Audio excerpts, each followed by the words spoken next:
3개의 단락으로 되어 있습니다. 함께 보시죠. 1절부터 11절까지가 하나의 단락입니다. 12절부터 22절까지가 하나의 단락이고요. 23절부터 마지막 25절까지가 하나의 단락입니다. 네, 조금 이제 이번에는 좀 빠른 속도로 다른 방법으로 한번 해보도록 하겠습니다. 첫 번째 단락인 1절부터 11절까지 무슨 얘기죠?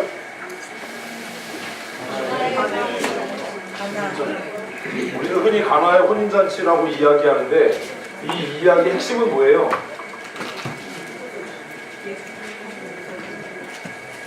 첫 사역. 첫 번째 표적입니다. 본문에서 첫 번째 표적이라는 말을 찾아보세요. 네, 11절 마지막에 돼 있죠? 11절에 뭐라고 돼 있어요? 예, 10절 같이 있습니다. 예수께서의 첫 표적을 갈릴리 가나에서 행하여 그의 영광을 나타내시되 제자들이.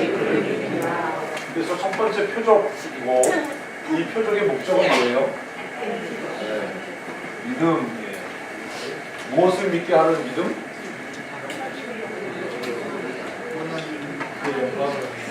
권세. 무엇을 믿게 하는 믿음이냐 하면 예수님이 메시아이시다라고 하는 것을 믿게 하는 그 믿음. 표적의 목적은 이겁니다. 표적의 내용은 뭐지요?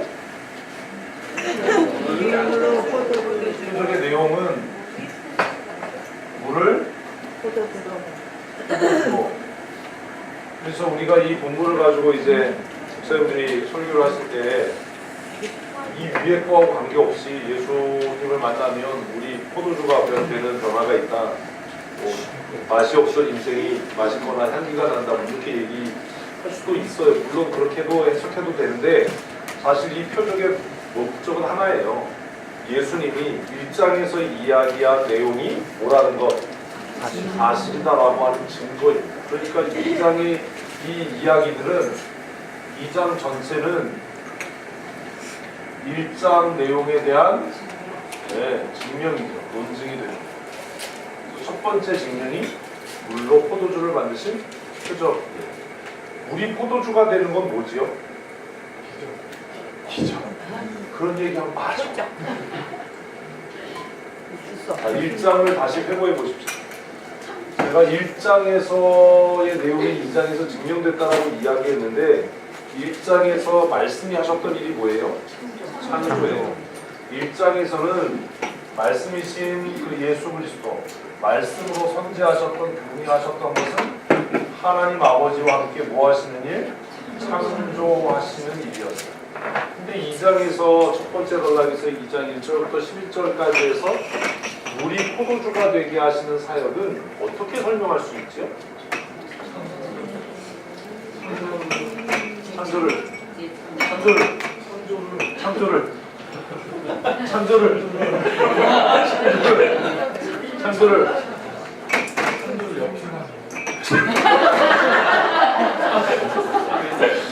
이러면 안 되는 거예요. 이러면 뭐가 깨져요? 통일성. 그러니까 모든 가능성은 다 열어놔야 돼요. 그래서 여러분들이 뭐가 답이야가 아니라 모든 가능성을 다 이렇게 열어놓고 그것이 우리가 정한 그 원칙들에 위배되지 않는다. 통일성과 정신성이라고 하는 것. 그리고 지금 1장에서 이야기하는 하나님의 신성이라고 하는 것. 하나님께서 하나님의 창조하신 것을 스스로 파괴하신다면 하나님이 아닌 거잖아요. 그러니까 그건 아닌 거죠. 뭐예요? 쉽게 얘기하면 사실 이것이 재창조 혹은 또 창조의 완성 똑같은 말이에요. 이렇게도 정리될 수 있겠지. 그래서 예수님은 어떻게 하시는 분이다? 창조를 완전하게 하시는 분. 그럼 예수님께서 어떻게 창조를 완전하게 하실 것인가 라고 하는 것에 질문은 남아요. 근데 그 질문을 복음서 전체는 무엇을 통해서? 순환. 예수 그리스도의 애속의 죽음을 통해서 창조가 완전해지는 것. 그래서 하나님이 지으신 첫 번째 창조가 예수 그리스도 안에서 재창조되고 완성되는 그것을 우리는 하나의 개념의 단어로 뭐라고 불러요? 구원이라고 불러요. 구원은 뭐예요? 재창조의 완성, 재창조예요.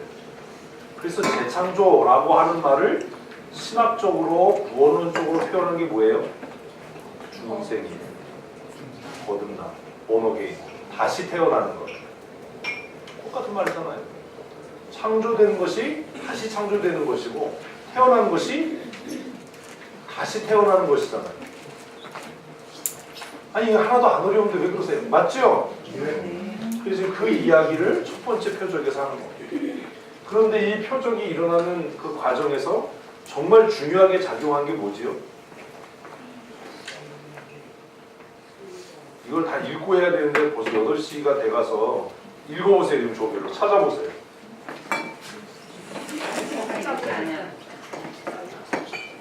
찾아보세요. 다 읽고 상의하셔서 찾으세요.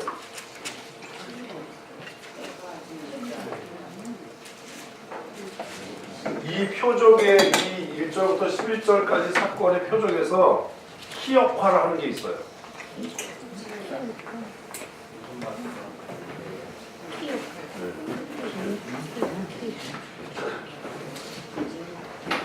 뭡니까?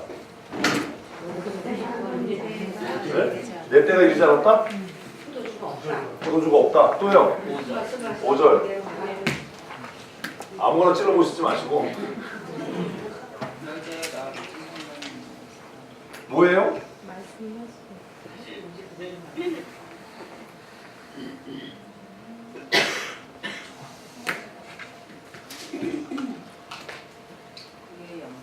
하셨어요? 이 표적이 일어나게 했던 중요한 동인이 있어요. 그게 뭐죠? 엄마. 첫째는 어머니 마리아의 믿음이에요. 두 번째는 종들의 순종이에요. 내가 이거 설교했어요. 이 본문. 그래서 예수님의 표적이 나타나게 되는 그 가장 중요한 기초가 되는 작용을 했던 게 뭐다? 믿음과 순종이. 믿음과 순종. 이 두 가지는 짝으로 가요. 믿음과 순종. 믿음이 있다라고 하는데 순종하지 않는다면 믿음이 아닌 겁니다. 믿음의 표현을 하지 않아도 순종하고 있다면 뭐 하는 거지요? 믿음이 있는 겁니다. 그래서 사실 표현하는 단어는 다르지만 믿음은 곧 뭐고? 순종이고 순종은 곧 믿음이에요. 그래서 마리아는 무엇을 명하든지 그대로 하라라고 하는 믿음의 고백을 한 거죠. 종들은 금을 떠다주며 뺨을 맞을 줄 알면서도 순종함으로 믿음을 표현한 겁니다. 그죠? 그래서 결국 믿음으로 믿음에 이르게 됩니다. 그래서 마리아의 믿음과 그 하인들의 순종이 무엇으로 이어져요? 제자들의 믿음. 제자들이 보고 믿었더라 라고 하는 것으로 이어집니다. 이렇게 이런 것들을 지금 제가 이렇게 말씀드리는데 앞으로 기회가 되시면 우리 집모임 할 때마다 이렇게 본문을 가지고 함께 의논하시고 토론하시고 상의하셔서 이런 것들을 찾아가셔야 됩니다. 그러면 누가 무슨 소리 한다고 해서 이단에 빠지거나 이상한 소리 하지 않아요. 어떤 뭐 유명한 목사가 얘기했다고 해서 그게 진리가 아니잖아요. 그게 정말 성경의 가르침과 일치하는가, 성경대로인가 라고 하는 것에 대한 그런 훈련들이 좀 되셨으면 좋겠습니다. 두 번째 단락 12절부터 22절까지 12절부터 22절까지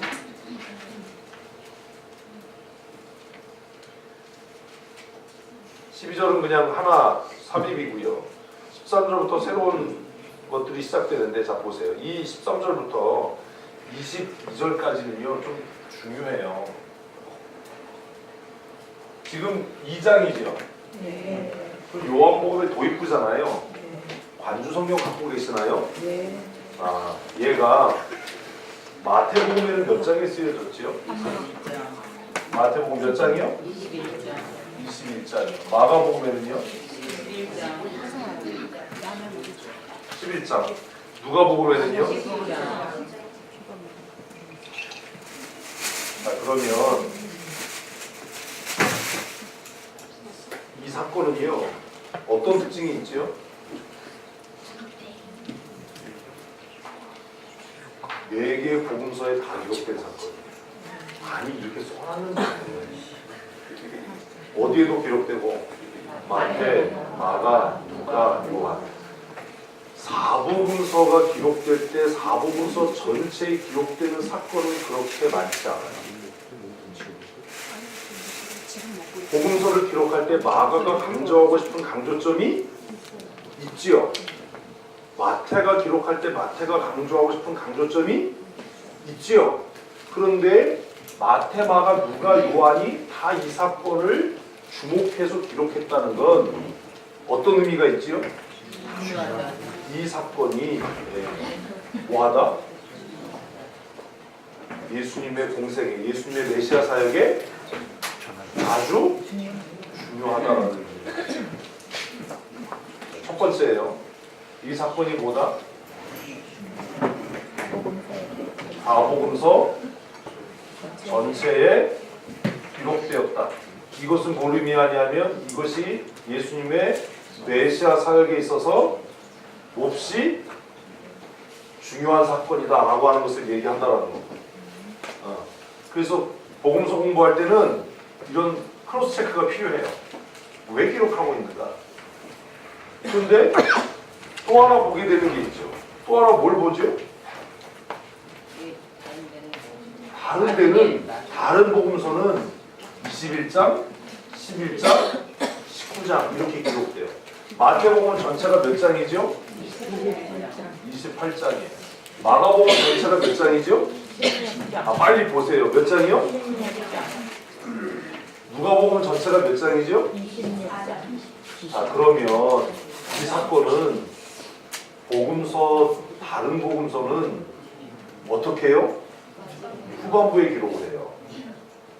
특별히 누가복음, 아까 우리가 성문 읽는데 누가는 일어난 일을 무엇대로? 시간순으로. 그러면 이 사건은 언제 일어났던 사건이에요? 예수님의 사역의 끝부분에 일어난 사건이에요. 그러면 또 하나 우리가 고민해야 될 게 있죠. 두 번째 뭐예요? 왜? 그렇죠. 왜? 누구는? 요한은 이 사건을 서두에 기록하고 있는. 왜 그런가? 라고 하는 질문이 당연히 있어야 되는 거예요. 그런데 이 질문에 대해서 답을 하려면 우리는 다시 어디로 돌아갈 수밖에 없어요? 왜? 1장밖에 없잖아요, 여기 앞에. 그럼 1장에서 요한이 예수님을 이야기할 때 예수님이 무엇에 대해서 얘기했다고요?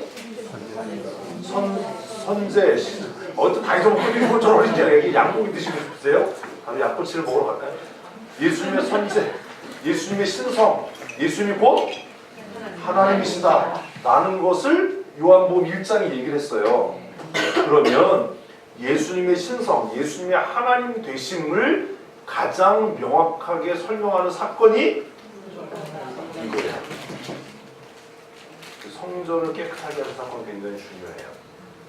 요한은 그래서 의도적으로 예수님의 공생의 끝에 있었던 사건을 앞에다가 갖다 썼어요. 자, 그럼 이걸 통해서 또 하나 알 수 있는 게 있어요. 뭘 알 수 있어요? 그죠? 어우, 이 배가 그냥 나온 게 아니에요. 들으셨어요? 요한복음의 저술 방식이 특징에다 써야 되는 겁니다. 뒤에. 뭐가 아니다? 시간순이 아니다. 요한복음은 다른 복음서는 그래도 시간순인 것 같잖아요. 응? 아이고, 그렇다 일단 내가 말하세요. 그런 거 같잖아요. 근데 요한은 예수님이 죽기, 우리가 알고 있는 일주일 전에 있었던 사건을 어디에? 맨 앞머리에 써요. 그러면 앞으로 요한복음은 어떻게 쓰여질 거라는 거예요? 시간과 관계없이 무엇을 중심으로? 아니요. 아니, 그치, 중요도인데 무슨 중요도? 예수님의 신성, 예수님의 선제성, 하나님과의 관계라고 하는 것을 중심으로 쓰여질 것이다 라고 하는 것에 대한 전망을 갖게 하는. 이해되시죠? 그래서 성경 읽을 때 이런 것들이 중요한 거예요. 아, 그럼 요한은 이게 시간순으로 쓴 게 아니네. 그럼 요한은 자기가 필요하다고 생각하면, 무엇이 필요하다고 생각하면 어떤 면에서? 예수님의 주제가 나오면 안 되고, 이제 구체적으로 예수님의 신성, 선제성, 예수님께서 하나님께서 보낸 하나님의 아들이야라고 하는 것을 증명하는데 필요하다면 무엇을 무시한다? 순서를 무시한다. 중요도 순으로 쓴다. 그래서 이 성전을 정결하게 하신 사건이야말로 예수님의 무엇을 이야기하는, 신성을 이야기하는 가장 대표적인 사건이다 라는 겁니다. 그래서 이 사건은 4개 복음서를 비교해서 보아야 할 만한 사건입니다. 그래서 우리가 예수님의 공생애를 이해하면서 요한복음이 굉장히 중요한 단서를 제공하는 거예요. 우리는 예수님이 하나님이다, 이걸 그냥 단순히 예수님이 십자가에서 죽었어, 이것을 통해서 이해하고 그것을 통해서 예수님의 메시아성을 설명하려고 했는데, 요한이 들려주는 얘기는 예수님이 십자가까지도 갈 필요가 없다는 거예요. 예수님이 뭐 한 걸 통해서? 성전을 어떻게 한 것? 어떻게 한 것? 정화한 것. 이러지 말고 정화한다. 이렇게 하지 말고 우리 앞에 달락을 물고 들어갑시다. 성전을 어떻게 한 것? 그렇죠, 재창조. 재창조란 원래의 목적을 회복하는 것. 원래의 기능을. 그러니까 예수님이 하나님이신 진짜 증거가 뭐냐? 성전을 성전되게 하신 것이다. 우리 꼭 이게 2, 3%가 모자라요. 예수님의 하나님 되심의 진짜 증거가 뭐냐? 성전을 성전되게 하는 거예요. 자, 그러면 이것을 확대해서 설명하면, 회론적으로 확대해서 설명하면 성도의 성도됨이 뭐죠? 예배를 예배되게 하는 거예요. 많은 사람들은 예배를 뭘로 만들어요? 다시, 거의 너무 비약을 했어요. 제가 여러분의 실력을 너무 가끔 과대평가를 하는 것 같아요. 자, 보세요. 이 사건을 통해서 우리가 생각해야 될 게 있어요. 이 사건은 바리새인들과 사두개인들, 그 당시의 대제사장들과 제사장 무리가 성전을 무엇으로 만든 거예요? 돈벌이. 그쵸?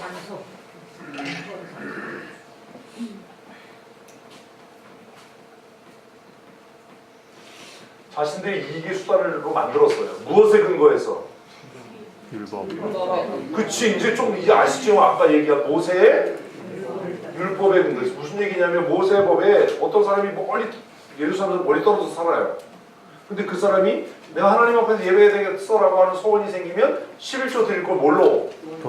돈으로 바꿔서 예루살렘에 가서 자기가 원하는 재물을 사서 하나님 앞에 드려라 라고 하는 모세의 율법이 있는지 없는지 몰라요? 있어요. 그죠? 그것을 빙자해서 율법을 지키는 것 같지만 뭘 추구하는 거예요? 자신들의 이익을 추구하는 거예요. 오늘 우리가 예배 왜 하죠? 예배 왜 합니까? 정성택 집사님 예배 왜 해요? 예배하면 복 받아. 헌금 생활하면 복 받아. 뭐가 다르죠? 똑같습니다. 많은 사람들이 예배를 뭐요? 자신들의 복의 수단, 형통의 수단으로 삼는 거예요. 그래서 심지어 목사님들은 뭐라 그러면 거봐 주일날 예배 빠지고 안 오더니 잠수차 사고 났잖아. 네 11조 띄워먹는데 사고 나서 11조만큼 하나님이 가져가셨잖아. 이런 얘기를 막 부흥 강사들이 막 겁없이 하니까 쫄아가지고 맞아 내가 그때 11조 띄워먹은 게 사고 났는데 경비가 되면 딱 그 돈이야. 하나님은 정확해. 이런 정신 덧빠진 소리를 간증으로 하는 거예요. 그럼 또 우리 또 찔림을 받아서 그럼 내가 그동안 정산을 해야 되나? 미쳐서 갈등을 다. 그런 거 아니에요. 하나님이 그렇게 쪼잔한 분이 아니에요. 메시아의 메시아 되심은 성전을 성전되게 하는 거예요. 성도의 성도됨은 무슨 무슨 헌금 많이 하고 봉사 많이 하고 구제 많이 하고 이게 아니고 무슨 직분을 갖고 이게 아니고 뭐? 예배를 예배되게 하는 거예요. 예배의 진짜 목적은 뭐예요? 하나님을 영화롭게 하는 거예요. 무슨 내 구원을 이루어. 그게 일 목적이에요. 소위를 문답 1번 뭐예요? 질문 무슨 답을 해? 사람의 제일 되는 모습. 이 주일학교 교사 확실히 사람이 제일 되는 목적이 뭐냐? 이게 예배의 목적이에요. 하나님을 영화롭게 하는 것이다. 두 번째, 하나님을 영원히 기쁘시게 하는 거다. 예배의 목적이 뭐예요? 지금 예배의 목적이 뭐예요? 내가 위로받는 거예요. 내가 기쁘면 예배가 좋은 예배예요. 내가 마음에 감동이 되면 은혜 받은 거예요. 아니에요. 내가 기분이 나쁘든지 내가 슬퍼지든지 내가 열받든지 그것과 관계없이 뭐가 드러나면 하나님의 영광, 내 죄가 지적되고 책망돼서 하나님의 영광이 드러났으면 예배가 예배되는 거예요. 무슨 내가 무슨 감동을 받고 내가 무슨 목사님으로 설교에 뭐 은혜를 받았어요. 은혜가 뭔데? 진짜 은혜 받은 사람이 그렇게 얘기 못해요. 왠지 아세요? 진짜 은혜가 뭔데요? 내 죄가 깨달아지는 건데 누가 와가지고 목사님으로 설교 듣고 내 죄가 깨달아졌습니다. 할렐루야. 목사님 내 죄를 드러나게 이럴 사람이 어디 있어요? 기분 나쁘지. 그죠 최준영 목사님? 내가 죄진 거 알지만 내 죄가 드러나면 기분은 나빠. 기분이 아주 나빠요. 무슨 그런 걸 꼭 얘기해야 되나? 기분은 나빠요. 근데 그 기분 나쁨이 무엇으로 이어지는 거예요? 회개로. 그 기분 나쁨이 너는 안 그러나 말하지 이러면 그건 지옥갈 놈이고, 그 기분 나쁨과 마음 상함이 무엇으로? 회개로. 그래서 하나님께서 하게 하는 근심은 뭐가 없다? 후회함이 없다. 회개 이르게 한다 라고 얘기하는데 우리는 예배를 통해서 내가 즐거워야 되는 거예요. 예배를 통해서 내가 위로받아야 돼. 내가 기뻐야 돼. 목사님이 꼭 저런 식으로 얘기를 해. 기분 나쁘게. 왜 공개적으로 다 망신 줘? 이거는 예배가 아직 뭔지 모르겠어. 이거 똑같은 거는 성전에 장사하는 거예요. 지금 한국교회는 그런 거예요. 주일날 예배 보러 오잖아요. 근데 2007년에 예배 보러 와서 뭐라고 얘기해요? 나 좀 한번 웃겨봐. 목사, 나 좀 한번 감동시켜봐. 이러는 거예요. 그래서 지금 한국교회 제일 인기 있는 사람은 누구예요? 잘 웃기는 목사. 또 얘기 이름을 얘기. 으쌰. 진짜 그런 잘 웃기는 목사. 네가 더 나빠. 묻는 네가. 잘 웃기는 목사. 예와 그냥 막 사람 눈물 쏙 빼는 목사. 은혜가 있어. 그게. 설교들은 막 반지패 성공하고 싶어. 이런 거 아니에요. 그래서 바지를 다 빼고 다니나? 성공하고 싶나? 이해되셨어요?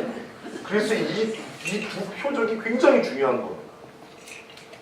그래서 요한은 의도적으로 성전에서 깽판 친 사건을 예수님의 사역의 첫머리에 쓰는 거예요. 예수님은 재창조하신 분. 예수님은 창조의 완성입니다.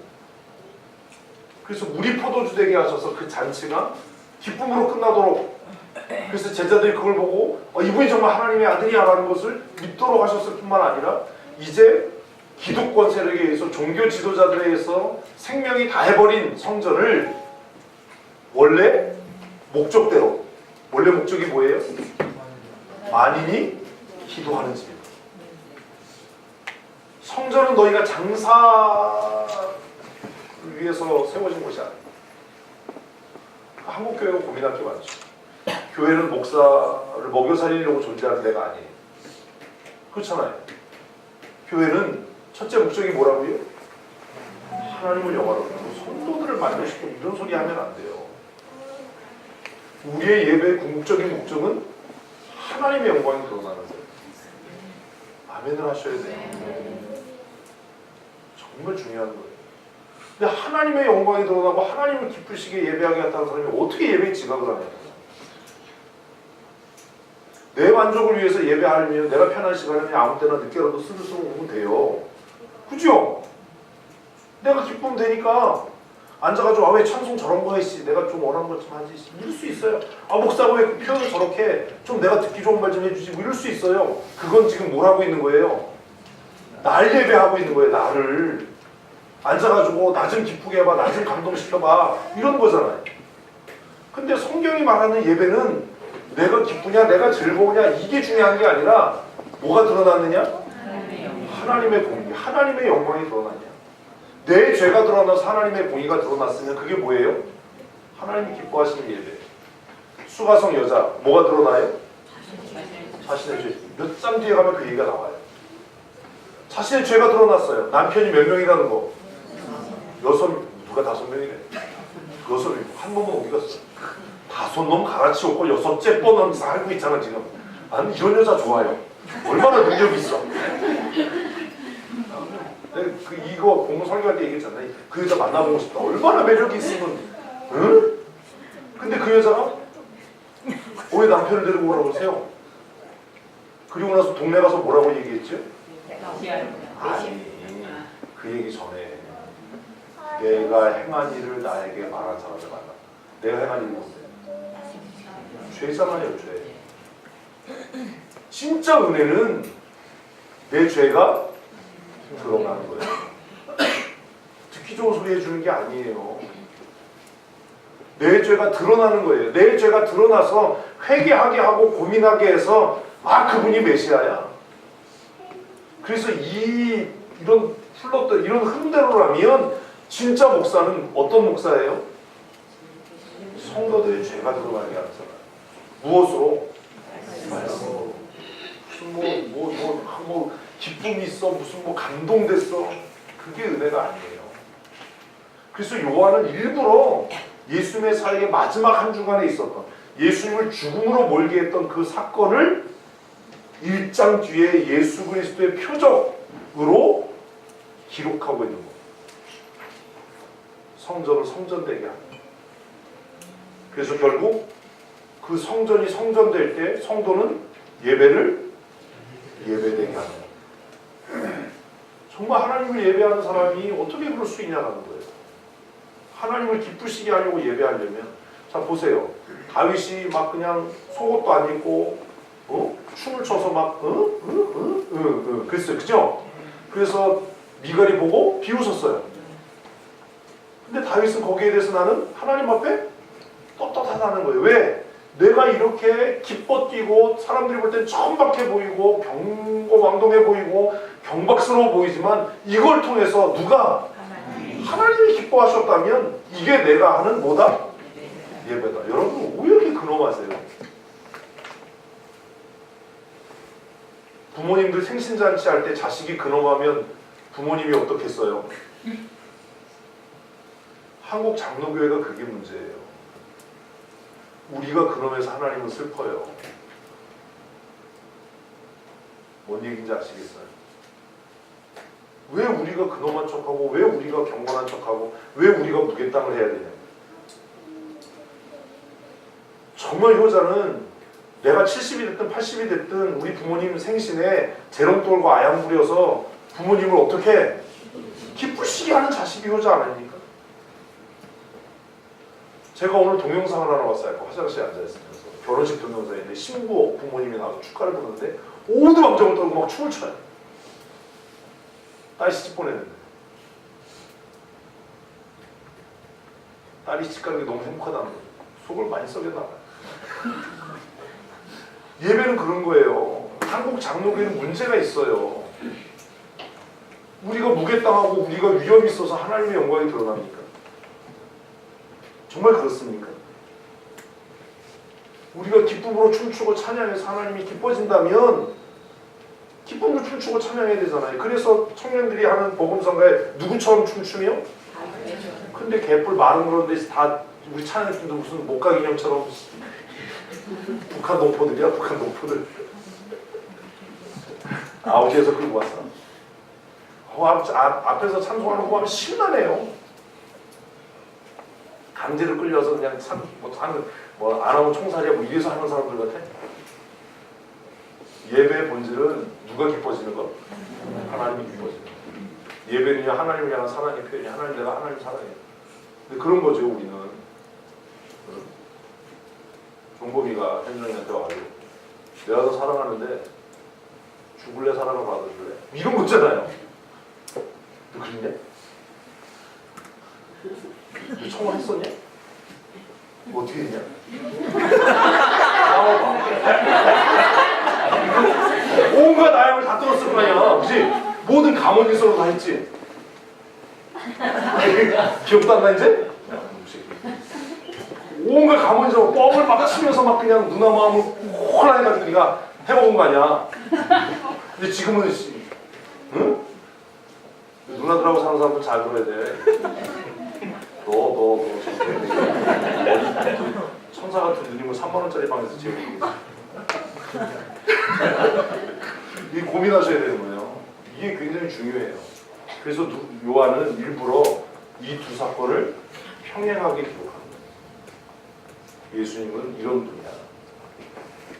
예수님의 메시아 되시면 성전을 성전되게 하는 거예요. 그리고 우리에게 주는 그 레슨이 뭐냐면 예수님이 성전을 성전되게 하셨다면 우리는 예배를 예배되게 해야 된다. 이게 요한복음 몇 장이에요? 2장. 아이씨. 4장. 그치.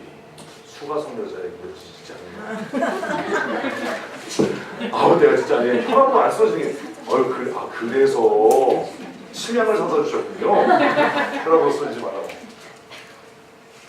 그 포장지 보고 혈압을 써질 뻔했어요. 침향 7%. 열이 확 올랐어요. 이해되셨어요? 이게 굉장히 중요해요. 요한복음은 절대로 무엇의 흐름이 아니다?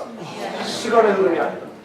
요한복음을 기술하는 방식이 자신의 필요, 자신의 논리를 보다 강력하게 증명하기 위해서 뭘 무시한다? 시간의 흐름을 무시한다. 앞으로 그렇게 쓸 거다. 그러니까 요한복음 읽을 때 이게 시간 순서야 라고 얘기하면 안 된다. 설교자들이 가끔 하는 실수예요. 조심해야 돼. 자, 우리 마지막 단락은 뭐예요? 조금 아까 내가 방치 집사에게 했던 거예요. 예수님은 뭘 알아요? 사람의 마음을 알아요. 그래서 사람을 의지하지 않아요.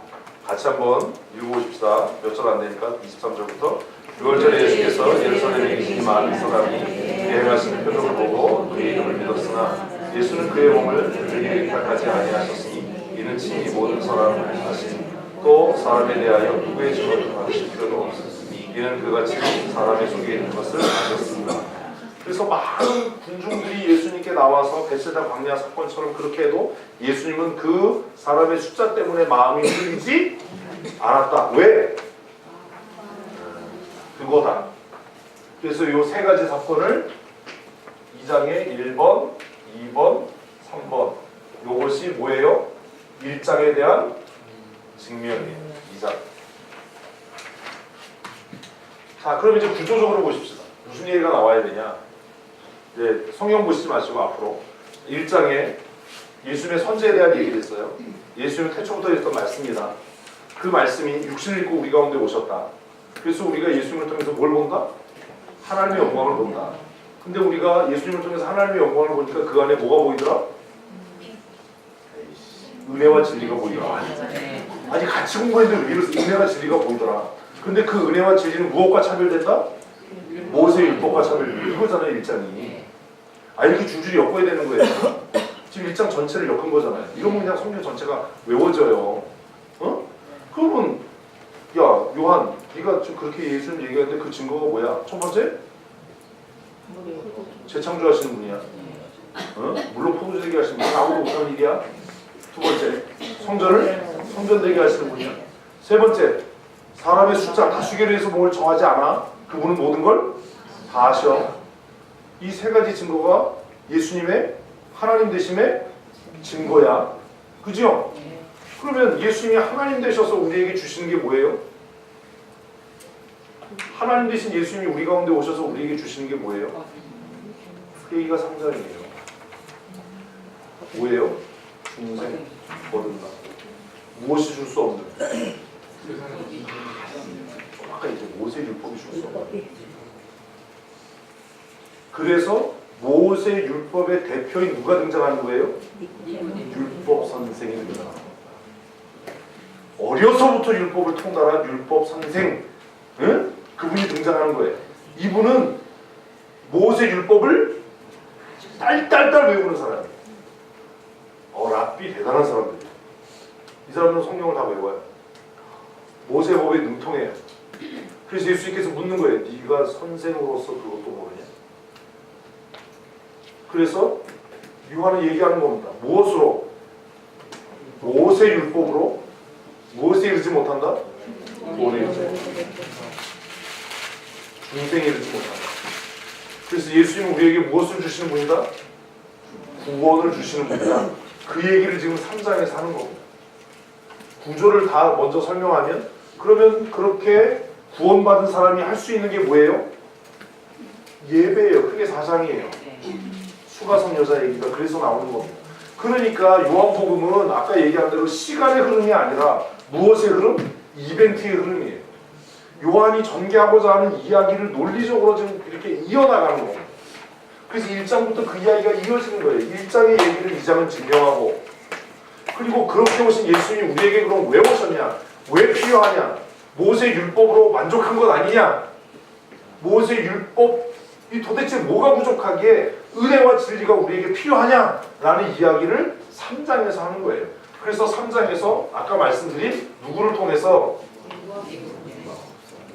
우리 너무 많이 알아. 율법 선생님을 통해서. 율법 선생님을 통해서. 이 사람이 뭔데요? 바리새인이잖아요. 바리새인이 아주 율법을 딱딱딱 외운 사람들 아니니. 그 중에서도 또 이 사람이 바리새인 중에 율법 선생이니까 얼마나 대단하겠어요. 근데 이 사람이 가지고 있었던 문제가 뭡니까? 모세 율법을 다 아는데, 그리고 아니까 지켰겠죠. 지키려고 무진장 노력했는데, 그런데 이 사람이 예수에 대한 이야기를 듣고 마음속에 스물스물 올라오는 질문이 있었어요. 꺾지 못하고 누르지 못하는 질문. 그게 뭐죠? 어떻게 해야 천국 가는 거야?